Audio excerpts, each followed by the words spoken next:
So hello my dear friends, कैसे हैं आप सब। I hope you all are doing well. यार आज हम एक और बेहतरीन टॉपिक शुरू करेंगे इंटरनेशनल लॉ का, जिसका नाम है स्टेटलेसनेस। आपने प्रीवियस वीडियोस में देखा होगा, मैंने प्लेलिस्ट बना रखी है इंटरनेशनल लॉ की। उसमें मैंने आपको कई केसेस भी बताए हैं इंपॉर्टेंट वाले, और हम जीरो से ही वैसे इंटरनेशनल लॉ को लेके चल रहे हैं अच्छे से। और आज हम पहुंच चुके हैं स्टेटलेसनेस पे। इससे प्रीवियस में हमने जाना था नेशनैलिटी क्या होती है। तो अगर आपने वो चीज़ें नहीं समझी हैं, वो वीडियोस नहीं देखी है, तो आप प्लेलिस्ट में जाकर देख सकते हैं। तो चलिए यार फटाफट से शुरू करते हैं। और स्टेटलेसनेस बहुत इंपॉर्टेंट टॉपिक है इंटरनेशनल लॉ का, इसको अच्छे से समझते हैं। ठीक है, तो चलिए सबसे पहले समझते हैं व्हाट इज स्टेटलेसनेस। जैसे इसका नाम ही सजेस्ट कर रहा है, स्टेटलेस कोई व्यक्ति है उसके बारे में बात होगी। अब स्टेट का मतलब इंटरनेशनल लॉ में होता है कंट्री, ठीक है।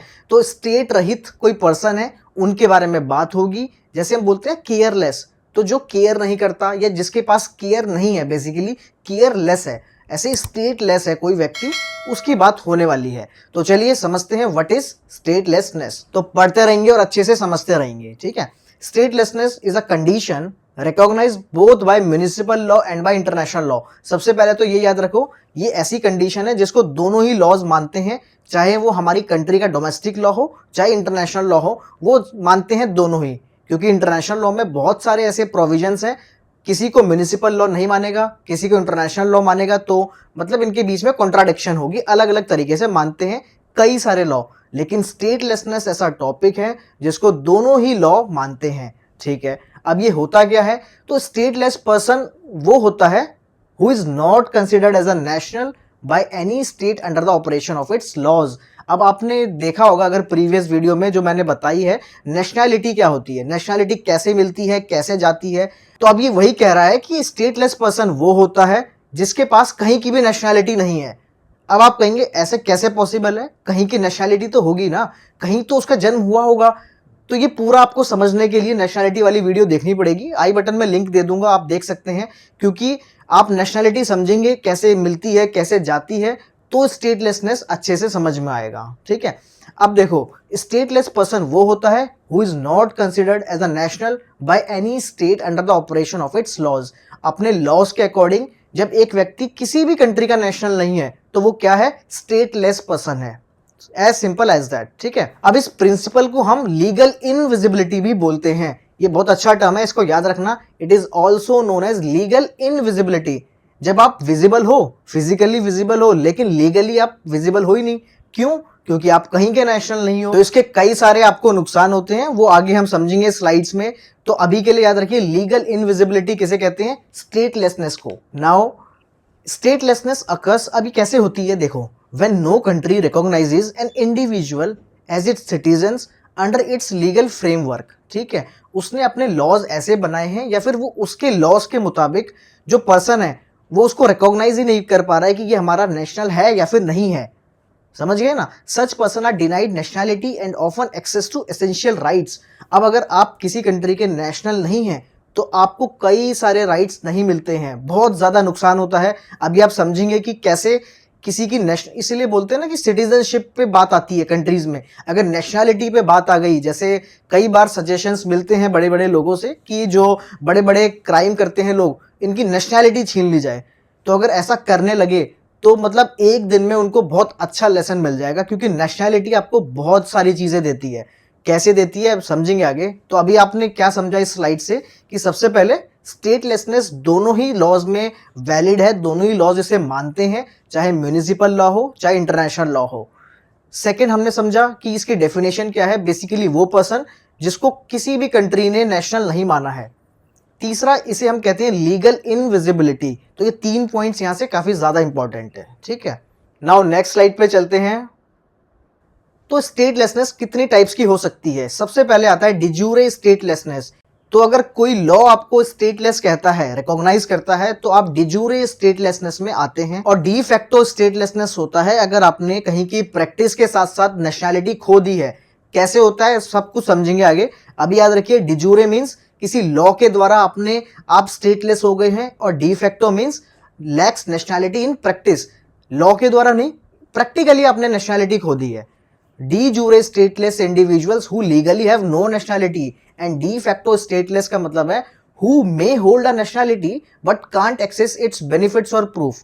आपके पास हो सकता है कि नेशनैलिटी हो, लेकिन ना ही आपके पास कोई उसके बेनिफिट्स हैं, ना ही आपके पास कोई प्रूफ है कि आप यहाँ के नेशनल हैं, तो वो हो गई डी फैक्टो, तो प्रैक्टिकली नहीं है आपके पास। ठीक है, I hope this is clear. अब चलते हैं इसमें आगे। तो कॉजेज ऑफ स्टेटलेसनेस, यार कारण क्या हो सकते हैं कि कोई व्यक्ति स्टेटलेस हो जाता है। जैसे आप सोचेंगे कि किसी व्यक्ति का जन्म किसी देश में तो हुआ ही होगा, तो वो वहां का नेशनल हो गया, तो वो कैसे हो रहा है कि वो स्टेटलेस हो जाता है? समझिए कैसे। सबसे पहला रीजन है कॉन्फ्लिक्टिंग नेशनैलिटी लॉज। मान लीजिए कि आपकी कंट्री के लॉज ही कुछ ऐसी कंडीशन मेंशन करते हैं जिसके थ्रू आपने वो क्वालिफाई नहीं करी, तो आप स्टेटलेस हो जाते हैं। मान लीजिए कोई कंट्री कहती है कि हमारे देश में अगर आपको यहाँ का नेशनल रहना है तो आपको पूरे साल में एटलीस्ट 300 डेज हमारी ही कंट्री में रहना होगा। कोई कंट्री बना सकती है ऐसा लॉ, वो फ्री है। अगर मान लीजिए आप 299 डेज भी रहे तो आप वहाँ के नेशनल नहीं रहे, और आप वहाँ के नेशनल नहीं रहे, हो सकता है कि आप किसी और कंट्री के भी नेशनल ना हो, तो आप क्या हो जाएंगे? स्टेटलेस हो जाएंगे वहाँ पे। सेकेंड पॉइंट है change of sovereignty over territory. अब मान लीजिए ए कंट्री ने बी कंट्री को एक्वायर कर लिया। अब बी कंट्री के जो नेशनल्स थे, बी कंट्री का तो एग्जिस्टेंस खत्म हो गया। अब जो बी कंट्री के नेशनल्स थे, अगर ए ने जब तक उन्हें नेशनैलिटी ग्रांट नहीं करी है तो वो सारे के सारे क्या हो गए? स्टेटलेस हो गए हैं। ठीक है। और थर्ड पॉइंट है D nationalisation by the state of nationality. अब किसी जिस कंट्री के आप नेशनल है उसी ने आपको डी नेशनलाइज कर दिया। किस तरीके से? जैसे मैंने बोला, आप बोलते हैं कि जो बड़े बड़े क्रिमिनल्स हैं उनको डी नेशनलाइज कर दो। अगर किसी स्टेट ने कर दिया एक्चुअल में, तो वो क्या हो गए? स्टेटलेस हो गए। ठीक है। अब समझिए, an individual may be without nationality knowingly और अननोइंगली। हो सकता है आपको पता हो कि आप कहीं के भी नेशनल नहीं है, हो सकता है कि आपको पता ही ना हो कि आप कहीं के नेशनल नहीं है। इंटेंशनली भी हो सकता है और through no fault of his own, बिल्कुल हो सकता है। सब समझेंगे। तो ये ऐसा कुछ नहीं है कि आपकी गलती से ही होगा, नहीं। कभी कभी आपको पता भी हो सकता है कि आप स्टेटलेस हैं, और कई बार आपको पता ही नहीं रहता कि आप स्टेटलेस हैं। Even by birth a person में बी स्टेटलेस, बिल्कुल हो सकता है, जन्म से ही कोई पर्सन स्टेटलेस हो सकता है। इसका एग्जांपल दूंगा, आपको सब कुछ समझ में आ जाएगा। तो जन्म से कोई स्टेटलेस कैसे होगा, आइए समझाता हूँ। देखिए, मान लीजिए दो कंट्रीज हैं, इंडिया और कनाडा। ठीक है, एग्जाम्पल लेके चलेंगे। अब कोई कैनेडियन कपल इंडिया में आया, ठीक है। अब उनके बच्चे का जन्म कहाँ हुआ? इंडिया में हुआ। अब इंडिया कहता है कि हम जन्म के बेसिस पे आपको नेशनैलिटी नहीं देंगे, हम तो आपके पेरेंट्स को देख के देंगे कि उनकी नेशनैलिटी कहाँ की है। ठीक है।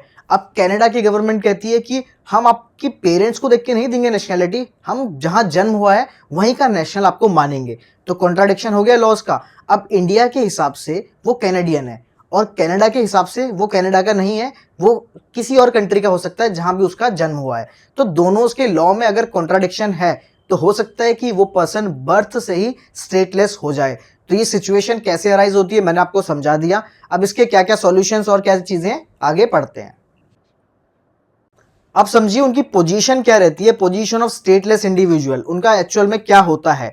Since stateless individual do not possess a nationality, the principle link by which they could derive benefits, वो मिसिंग होता है। वो किससे बेनिफिट ले सकते हैं, वो किस कंट्री के नेशनल है, उसी हिसाब से उसको इंटरनेशनली रिकॉग्नाइज किया जाता है। लेकिन नेशनैलिटी तो है ही नहीं, तो जितने भी बेनिफिट्स हैं वो सारे मिस हो जाएंगे। So they may therefore lack the possibility of diplomatic protection or of international claims being presented in respect of harm. अगर उनको किसी भी कंट्री में कोई हार्म होता है तो हम क्या करते हैं? जैसे मान लीजिए यूक्रेन वॉर में क्या हुआ था, इंडिया के स्टूडेंट्स थे, पता चला कि वॉर स्टार्ट हो गई रशिया एंड यूक्रेन की, तो वो कहाँ गए? इंडियन एम्बेसी में गए हेल्प के लिए। उन्हें पता था कि कोई बैठा है जहां हम जा सकते हैं हेल्प के लिए। लेकिन अगर आप कहीं के स्टेट के पर्सन हो ही नहीं, नेशनल हो ही नहीं, तो आप कहाँ जाओगे? कौन सी एम्बेसी आपको एक्सेप्ट करेगी? कोई नहीं करेगी। तो डिप्लोमेटिक प्रोटेक्शन आपकी मिस हो जाएगी। और ये एक बहुत ही बड़ी बात होती है अगर आप विदेश में जाते हैं या फिर आप कहीं भी जाएंगे तो सब सारे कंट्रीज ही आपके लिए विदेश है। आप किसको अपना देश कहेंगे? वो है ही नहीं आपका ना। And if they are maltreated they in general fall outside the protection afforded by international laws. उनके साथ कुछ भी मेल ट्रीटमेंट होता है तो वो कहाँ, मतलब इंटरनेशनल लॉ में भी कैसे प्रोटेक्शन मांगेंगे, कुछ पता ही नहीं है।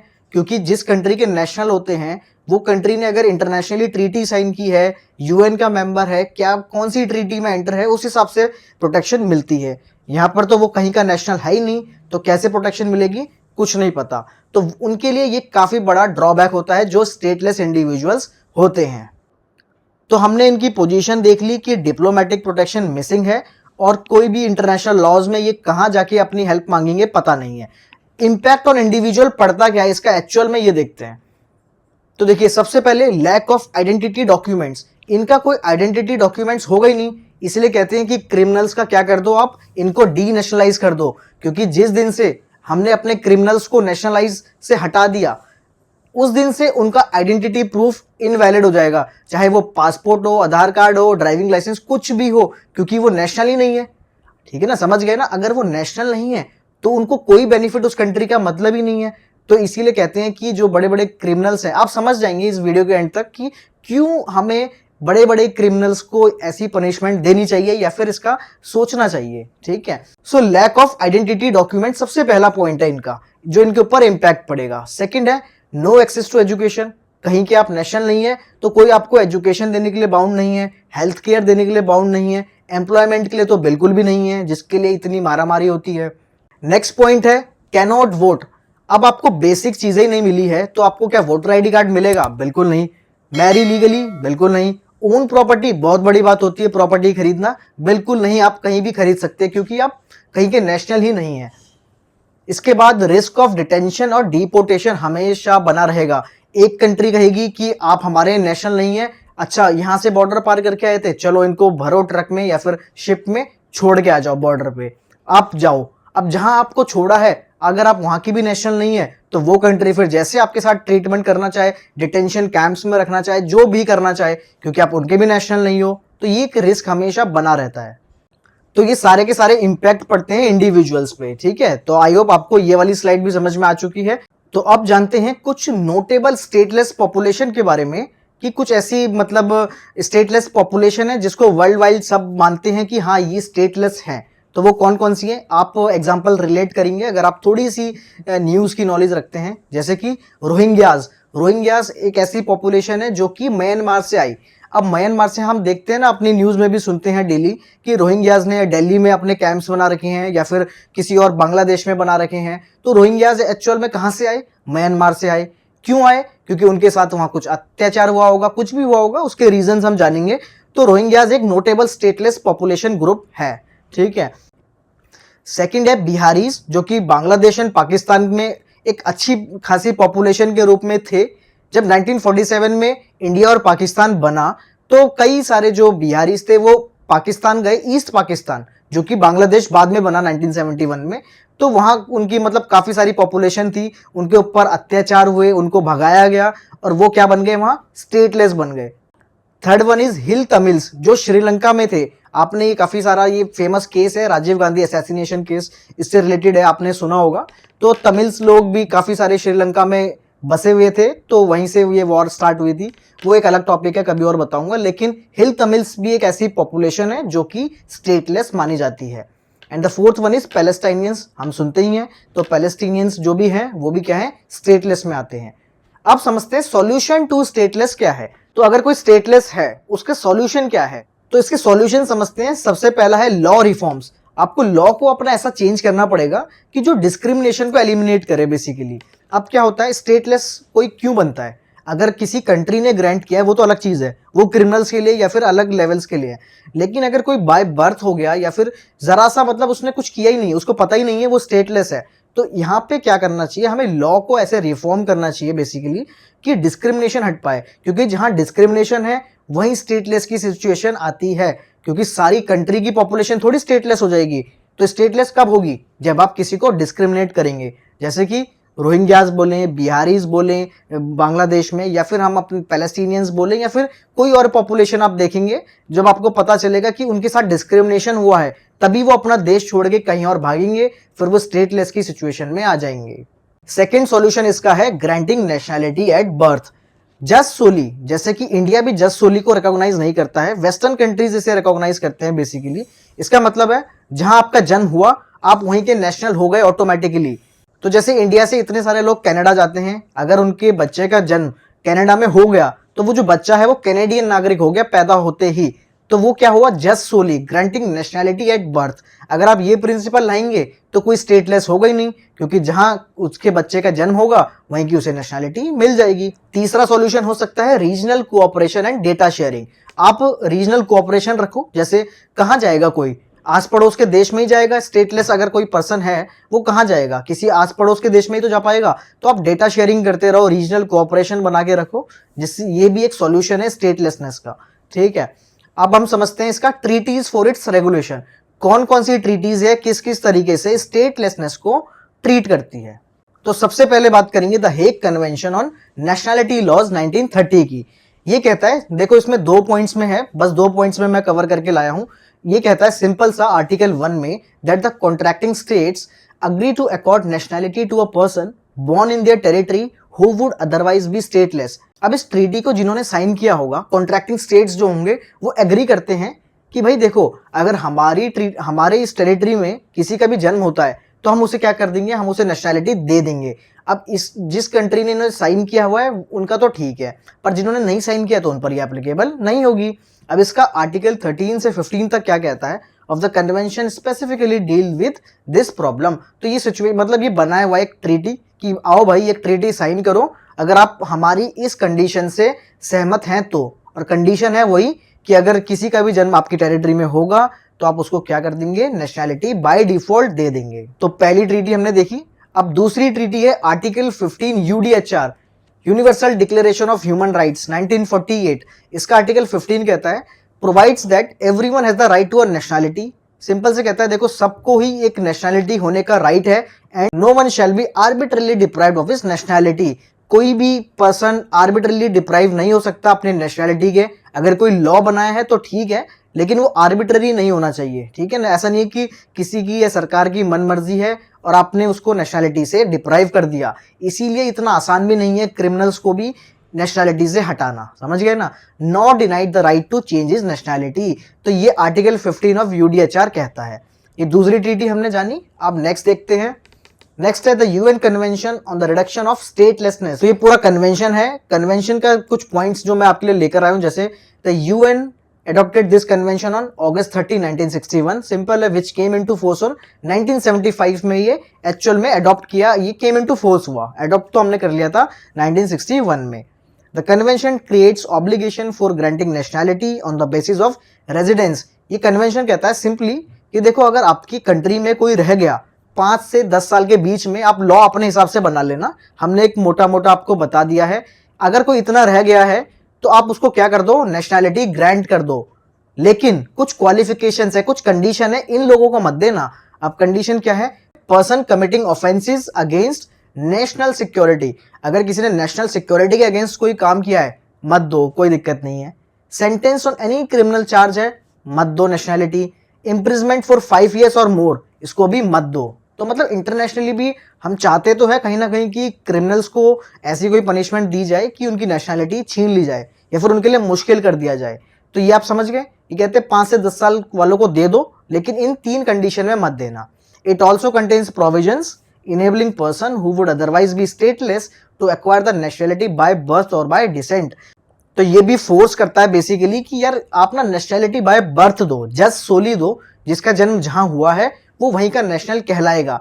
इससे क्या होगा, कंफ्यूजन कम होगी और सबको नेशनैलिटी मिल पाएगी। तो अब आगे चलते हैं, देखते हैं और क्या है इसमें। आर्टिकल 8 इसका कहता है a person who would otherwise lose nationality under certain circumstances his loss of nationality will be dependent upon the acquisition of another nationality. Simple से ये कन्वेंशन भी कहता है और जो इंडिया भी मानता है कि क्या अगर आपने किसी और कंट्री की नेशनैलिटी अडॉप्ट कर ली है तो आपकी प्रीवियस कंट्री की नेशनैलिटी ऑटोमेटिकली लूज हो जाएगी। सिंपल सी बात है, इंडिया भी इसे फॉलो करता है और इंडिया तो पहले से ही मानता है इसे, ठीक है। एंड आर्टिकल 9 कहता है it prohibits deprivation of nationality on racial, ethnic, religious और पॉलिटिकल ग्राउंड्स पे आप किसी को भी डिप्राइव नहीं कर सकते। तो मतलब जो एक डिस्क्रिमिनेशन वाला पॉइंट है उसको अवॉइड करने को कहता है आर्टिकल नंबर 9, ठीक है। नाउ आगे चलते हैं इसमें। तो हमने मतलब स्टेटलेसनेस का जो भी पॉइंट्स थे सारे हमने समझ लिए हैं, आपको आई होप समझ में आ गया होगा। तो कंक्लूजन में हम 2 पॉइंट्स यहाँ से ले जा सकते हैं। पहला, statelessness is a human made issue है ये, ठीक है, हमने खुद बनाया है, चाहे लॉस के थ्रू चाहे हम डिस्क्रिमिनेशन के थ्रू हमने बनाया है। एंड सेकेंड पॉइंट है लीगल टूल एग्जिस्ट करते हैं but require enforcement and reforms. तो आप इसके कंक्लूजन में इन 2 पॉइंट्स को मिला के कुछ लिख सकते हैं अगर आपका ये क्वेश्चन, क्योंकि ये क्वेश्चन काफी इंपॉर्टेंट है। स्टेटलेसनेस पे हमेशा क्वेश्चन आता ही आता है, चाहे आप बीट जुडिशरी देखो या फिर आप कहीं भी इंटरनेशनल आपका सब्जेक्ट है, चाहे मास्टर्स में है चाहे बैचलर्स में है, अच्छा इसका क्वेश्चन आता है। तो आप ये पूरी स्लाइड का यूज कर सकते हैं, अच्छे से इसको लिख सकते हैं। सो आई होप आपको ये वीडियो पसंद आई होगी। यार पसंद आई तो चैनल को सब्सक्राइब कर लीजिए, वीडियो को लाइक एंड शेयर जरूर करना, और ऐसी वीडियो आती रहती है। So thank you so much and bye bye.